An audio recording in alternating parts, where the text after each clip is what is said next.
Hello friends, welcome to my channel. இன்றைக்கி நம்ம பார்க்கக்கூடிய டாபிக் என்னென்னா தமிழ் இலக்கணத்தை பார்க்க போகிறோம். நம்ம சேனலை இப்போ ஃபஸ்ட் டைம் பார்க்குறீங்கன்னா நம்ம சேனலை சப்ஸ்கிரைப் பண்ணுங்கள், லைக் பண்ணுங்கள், உங்கள் ஃப்ரெண்ட்ஸுக்கும் ஷேர் பண்ணுங்கள். நம்முடைய சேனலை ஸ்கிப் பண்ணாமல் பாருங்கள், அப்புறம் நம்ம சொல்ல வேண்டிய கான்செப்ட் உங்களுக்கு ஃபுல்லாக புரியும். ஓகேவா? நம்ம இன்றைக்கி பார்க்கக்கூடிய பார்ட் என்ன, பார்ட் ஏ இலக்கணம். இலக்கணம் அப்படின்னா என்ன ஃபஸ்ட்டு பார்ப்போம். ஃபஸ்ட்டு தமிழை 3 பார்ட்டாக பிரிக்கலாம். Part A, B, C. பகுதி அ, ஆ, இ. ஃபஸ்ட்டு பார்ட் மனப்பாட பாட்டு இலக்கணம், இந்த பேஸ் பண்ணி கேட்பாங்க. செகண்ட் ஒன் இலக்கிய வரலாறு பற்றி கேட்பாங்க. தேர்ட் ஒன் உரைநடை சான்றோர்களை பற்றி கேட்பாங்க. ஓகேவா? இல்லை ஃபஸ்ட்டு பார்ட் இலக்கணத்தை பற்றி நம்ம பார்க்கணும். இலக்கணத்தை எப்படி பிரிக்கலான்னா இலக்கு ப்ளஸ் அனம். இலக்கணம் அப்படின்னு சொல்லலாம். இலக்கு அப்படின்னா இலக்கியம், அனம்னா நோக்கம். அதாவது பொருள் என்னன்னா ஒரு இலக்கியத்தில் நோக்கத்தை எடுத்து எங்க பயன்படுதான் இலக்கணம். ஒரு இலக்கியம் எப்படி இருக்கணும், இலக்கியத்துக்கான கூறுகள் என்ன, இதெல்லாம் பேஸ் பண்ணி அதை ஏற்றுறது தான் இலக்கணம். அதாவது ரூல்ஸ் சொல்கிறல அது போல். ஓகேவா? இந்த இலக்கணம் 5 வகையாக பிரிக்கலாம். தமிழ் இலக்கணம் எத்தனை வகைப்படும்? 5 வகைகள். எழுத்து, சொல், பொருள், யாப்பு, அணி. இல்லை ஃபஸ்ட்டு பார்க்க போகிறது எழுத்து இலக்கணம். அதாவது காரண பெயர் சொல்கிறாங்க. ஒரு எழுதுவதற்கு எழுத்து என்று பெயர். இது 2 வகையாக பிரிக்கிறாங்க. எழுதுவதற்கு அதாவது வரி வடிவத்தில் இருக்கிற ஒரு சொல்ல ஏதோ ஒரு விஷயத்த எழுதியிருப்பாங்க. நம்ம எழுதுபடுறதுக்கு எழுத்து. இது 2 வகையாக பிரிக்கலாம். ஒன்று முதல் எழுத்து, செகண்ட் ஒன் சார்பு எழுத்து. முதல் எழுத்தை 2ஆக பிரிக்கிறாங்க. அது உயிர் எழுத்து, மெய் எழுத்து. முதல் எழுத்து எத்தனை வகைனா 30 வகையாக பிரிக்கலாம். 30. ஓகேவா? உயிர் எழுத்து 2 வகையாக பிரிக்கலாம். ஒன்று குரில், இன்னொன்று நெடில். உயிரில் குரில் எழுத்து எத்தனை இருக்குது பார்த்தீங்கன்னா 5. அதான் கொடுத்துருக்க பாருங்க ப்ராக்கெட்டில். அ, இ, உ, ஏ, ஓ. ஓகேவா? உயிர்நெடில் 7 இருக்குது. இந்த உயிர்குறில் தவிர்த்து மீது 7மே அது உயிர்நெடில். ஓகேவா? இதை மாத்திரை அளவு. மாத்திரை அப்படின்னா ஒரு எழுத்து உச்சரிக்கக்கூடிய கால அளவு தான் மாத்திரை அப்படின்னு நம்ம சொல்கிறோம். ஓகேவா? குறில் எழுத்துக்கு 1, நெடிலுக்கு 2 சொல்லலாம். மெய்யெழுத்து 3 வகையாக பிரிக்கிறாங்க. வல்லினம், மெல்லினம், இடையினம். வல்லினம் அப்படின்னா உறவொலி சொல்கிறாங்க. மார்பு அடிப்படையாக வைத்து பெறக்கூடிய எழுத்துக்கள் தான் வல்லினம் எழுத்துக்கள். ஓகேவா? நம்ம வலிமையாக இருக்குதுன்னா சொல்கிறோம், மார்பெல்லாம் இது பண்ணி காட்டும்ல, வலிமை ஸ்ட்ராங்காக இருக்குன்னு. அப்போது வல்லினம்னா இது மார்பு. மெல்லினம்னா மூக்கொலி. ஏன்னா மூக்கின் மூலமாக உருவாக்கக்கூடிய எழுத்துக்கள்.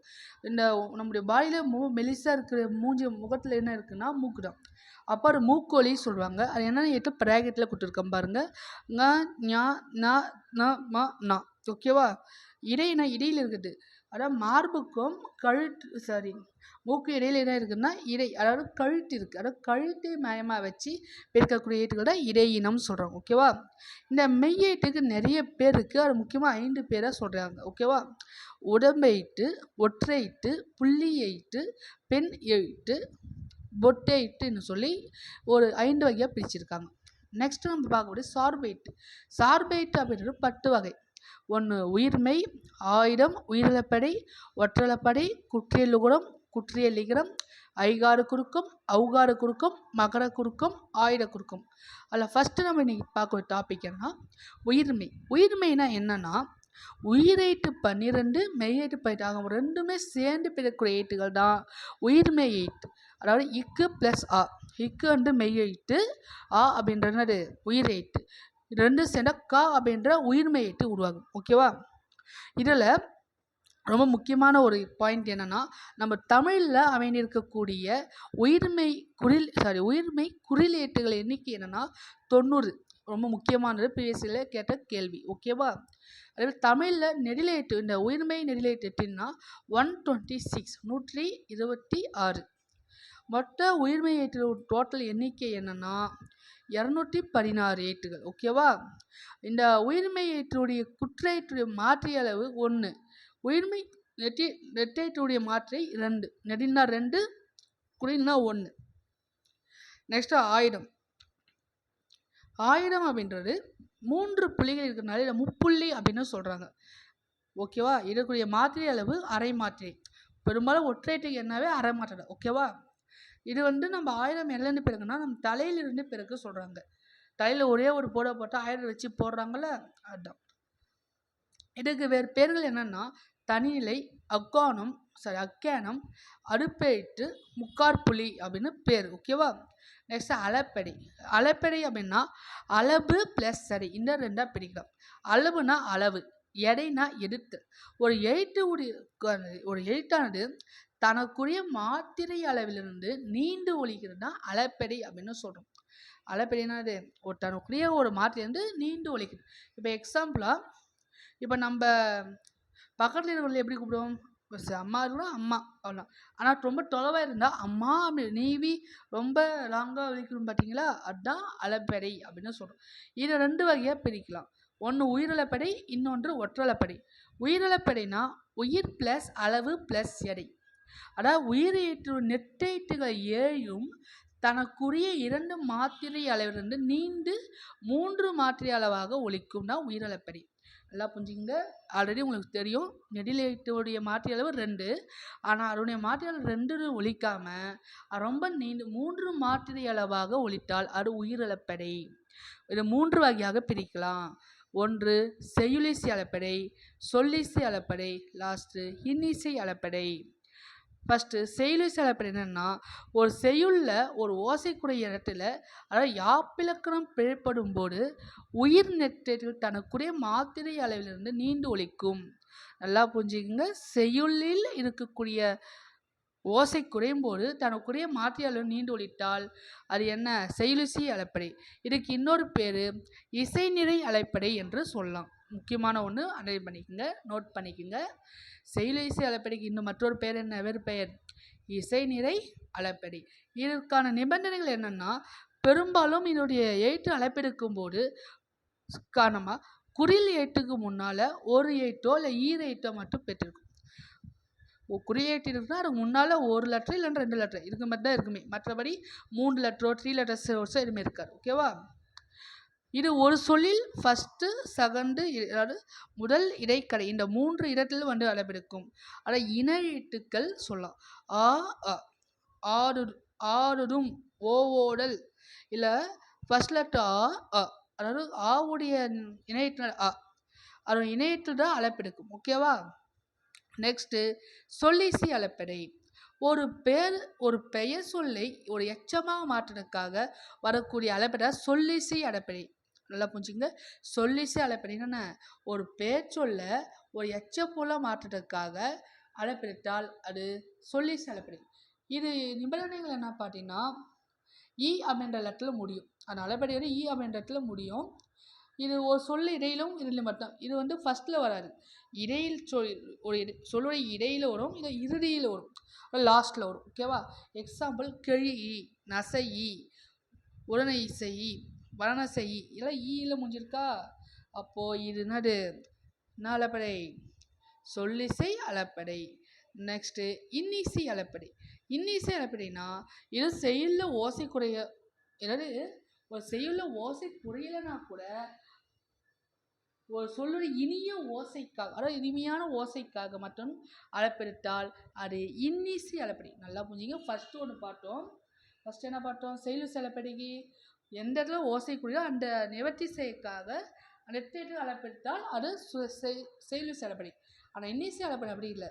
அது ஓசை சவுண்டு வந்து சரியாக வரலைன்னா கூட பரவாயில்லன்னா கூட அது சொல்லி இனிய ஓசைக்காக அளப்பெடுத்தால் அது இன்னிசை அளப்பெடை. இல்லை அடைப்பெடுக்கானமாக இருக்கக்கூடிய குறிலேட்டுக்கு முன்னால் 2க்கும் மேற்பட்ட எழுத்து, அதாவது அதில் வந்து ஒரு 2 லெட்டர் இருக்குமே, ஆனால் இதில் 2க்கும் மேற்பட்ட லெட்டர்ஸ் இருந்தால் கூட ஓகே தான். இது எப்போவுமே ஒரு சொல்லி இடையில் எப்போவுமே இது ஒரு சொல்லி இடையில் மட்டும்தான் வரும். அது எந்த இடத்துல வரும் நல்லா பார்த்துங்க நிபந்தனைகள். ஏன்னா இது ஸ்டேட்மெண்ட் எப்படி கேட்கலாம். ஓகேவா? எக்ஸாம்பிள் எடுப்ப டூவும் வந்தால் இன்னிசை அளப்பெடை. ஆபத்து இ வந்தா என்னது? இ வந்தா சொல்லிசை அளப்பெடை. ஓகேவா? அடுத்து நெக்ஸ்ட் நம்ம பார்க்கக்கூடியது ஒற்றளப்படை. ஒற்றளப்படைனா ஒற்றையீட்டுக்கு அளப்பெடுத்தா ஒற்றளப்படை. ஒற்றையீட்டு அப்படின்றது மெய்யெழுத்துக்கு, வேறு இங்கு மட்டும் இல்லை, எல்லா மெய்யெழுத்து 18 மெய்யெழுத்திலும் அளப்பெடுத்தா அது ஒற்றளப்படை. இந்த வகையில் ஒரு சொல்லிட எழுத்து 2 முறை இடம்பெற்றால் அதுக்கு ஒற்றளப்படை சொல்கிறாங்க. மெய்யெழுத்து 2 இடத்துல வரும். ஓகேவா? எக்ஸாம்பிளாக கொடுத்துருக்கும் பாரு. ஏன்னா நம்மன மெல்லின மெய்யெழுத்துகள், மெல்லின எழுத்தில் 6ம் வயலில் என்ற இடைநிலை 4ம் ஒக்கு என்று சொல்லக்கூடிய ஆயுத எழுத்து 1 இது டோட்டலாக 11 எழுத்துக்கள் மட்டும் இதில் அளப்பெடுக்கும். முக்கியமான ஒன்று பாட்டுங்க. அளப்பெடுக்கக்கூடிய எழுத்துக்கள் என்னென்ன பாட்டுங்க? மெல்லின எழுத்துக்கள், விளையின எழுத்துக்கள், நெக்ஸ்ட்டு ஆயுத எழுத்து 1 டோட்டலாக எழுத்து 11 எழுத்து மட்டும் இந்த இடத்துல அளப்பெடுக்கும். அது மட்டும் இல்லாமல் இன்னொரு கொஸ்டின் என்ன பாயிண்ட் கொடுத்துருக்காங்கன்னா, ஒரு சொல்லுக்கு ஃபஸ்ட்டு லெட்டர் இருக்கக்கூடிய தனிக்குறில் எழுத்து அடுத்தோ அல்ல இந்த குரல் எழுத்துக்களை எடுத்தோ மற்றும் அளப்பெடுக்கும். ஒற்றைப்படை அளப்பெடுக்க ஒரே இனம் வல்லினம். எல்லாம் முக்கியமான ஒரு பாயிண்ட். அந்த அளப்பெடுக்காத ஒரே ஒரு இனம் வல்லினம் மட்டும்தான். கண், கலங்கு, இலங்குவேன், பிறைச்சூடி, பொன், எக்கிலங்கு யானை, எக்கு, இங்கு, பார்த்தீங்களா, இங்கு, இன்னு, இந்த மாதிரி வல்லினம் தவிர்த்து மெல்லினம், இடையினம், அடுத்து ஆயுதம். இந்த 3 கான்செப்டை பேஸ் பண்ணி தான் அளப்பெடுக்கும். ஓகேவா? நெக்ஸ்ட் குற்றியல் உகரம். உகரம் அப்படின்னா குறுகிய ஓசை. உகரம்னா ஊ, அதாவது குறுகிய ஓசையுடைய உரத்தை தான் குற்றியல் உகரம்னு சொல்கிறாங்க. இயல் என்றால் ஓசை. குறுகிய ஓசையுடைய உகரத்தை தான் குற்றியல் உகரம் வந்து சொல்கிறாங்க. ஊ அப்படின்ற லெட்ரு அதுக்குரிய மாத்திரை அளவிலிருந்து அரை மாத்திரையாக குறைத்து ஒழித்தால் அது குற்றியல் உகரம். இதுக்கான கண்டிஷன்ஸ் என்னன்னா, தனி நெட்டெழுத்தோ தனி நெடிலோ பல ஏற்றுகளோ சொல்லுக்கு இறுதியில் வல்லின உகரத்துடன் சேர்ந்து விடும். கடைசி எழுத்து குசுறு உரு என்ற முடியும். அதாவது குசுறு உரு இந்த 4 லெட்டரில் முடிஞ்சால் அது குற்றியல் உகரம். அதோட வகைகள் வந்து பார்த்தீங்கன்னா, ஈற்றுக்கு அயலேட்டு. அதாவது ஈற்றுக்கு அயலேட்டுனா ஒரு சொல்லுடைய லாஸ்ட் லெட்டருக்கு முன்னாள் லெட்டர் தான் ஈற்று அயலேட்டுன்னு சொல்கிறோம். அதை வேறுபாடு காரணமாக அதை பேஸ் பண்ணி 6 வகையாக பிரிக்கிறாங்க. அந்த 6 வகை கீழே கொடுத்துருக்கு. ஓகேவா? நெடில் தொடர் குற்றியலுகுரம், ஆயுத தொடர் குற்றியலுகுரம், உயிர் தொடர் குற்றியலுகுரம், வன்தொடர், மென்தொடர், இடைத்தொடர் குற்றியலுகுரம், இந்த மாதிரி சொல்லியிருக்காங்க. எக்ஸாம்பிள் காசு, எஃகு, வரகு, பத்து, நண்டு, மார்பு, இதெல்லாம். நெக்ஸ்ட்டு முற்றியலுகுரம் என்ன? தனக்குரிய மாத்திரையாலிருந்து தனக்கு ஒரு மாத்திரையிலிருந்து குறையாத உகரம் குற்றியலுகரம் சொல்கிறாங்க. அதை ஆற்றல் குறையாமல் ஒழிச்சா அதுக்கு முற்றியலுகரம் சொல்கிறாங்க. இதுக்கு நிபந்தனைகள் என்னென்னா, வல்லின உகரம் பெற்று வரும். தனிக்குறி அடுத்து குசுட்டுபுடு சொல்லக்கூடிய அந்த வல்லின உகர ஏட்டுக்கள் பெற்று வரும். எக்ஸாம்பிள் பசு, பா அப்படின்னு தனிக்குறியில் அடுத்து சு அப்படின்ற உகர ஏட்டு வந்திருக்கு, வல்லின உகர ஏட்டு வந்திருக்கா, அப்போது இது முற்றியலுகரம். நல்லா புரிஞ்சுக்கங்க. இது எக்ஸாம்பிள் கொடுத்து இது என்ன குற்றியலுகரம்னு கேட்பாங்க. ஓகேவா? மெல்லின உகரத்தை கொண்டு முடியும் அனைத்தும் குற்றியல் உகரமே. மெல்லினம் சொல்லக்கூடிய எல்லாமே காணு, உண்ணு, உருமு, எண்ணு, இந்த மாதிரி வர்றது எல்லாமே முற்றியல் உகரம்.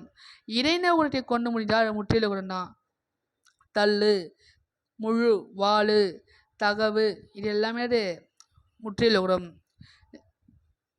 நெக்ஸ்ட் கடைசி எழுத்து. அது என்ன கடைசி எழுத்துனா, வல்லின உகரம் குற்றியல் உகரம், மெல்லின உகரம் முற்றியல் உகரம். பெரும்பால் வல்லினம் எழுத்து கடைசி எழுத்து என்றால் அது குற்றியல் உகரம், மெல்லின உகரம் முற்றியல் உகரம், இடையின உகரம் முற்றியல் உகரம் அப்படின்னு சொல்கிறாங்க. ஓகேவா? நெக்ஸ்ட் லாஸ்ட்டாக குற்றிய லிகரம். லிகரம்னா அதாவது குறுகிய ஓசையுடைய இகரத்தை தான் குற்றிய லிகரம் சொல்கிறாங்க. இது தனக்குரிய மாற்றிலிருந்து அரை மாத்திரையாக குறைந்து ஒழித்தால் அது குற்றிய லிகரம். நெக்ஸ்ட்டு இந்த குற்றியலோட நிபந்தனை என்னன்னா, நிலைமொழியுடைய ஈற்றில் இருக்கக்கூடிய குற்றியல் உகரம் வறுமொழி உள்ள யகரம் வந்தால் நிலைமொழி உகரம் இகரமாக மாறும். அதாவது எக்ஸாம்பிள் கொடுத்துருக்காங்க பாருங்க. வீடு அப்படின்ற இடத்துல வீடு பிளஸ் யாடா, இந்த வீடு அப்படின்னு பிரிக்கலாம், டூவை இட்டு பிளஸ் ஊ பிரிக்கலாம். அதாவது மெய்யெட்டு அடுத்து உகர ஏட்டு இந்த இடத்துல சேர்ந்து வரப்போ இந்த உகரமானது இகரமா வீதியாடு, ஊ கெட்டு ஈயா மாறும்.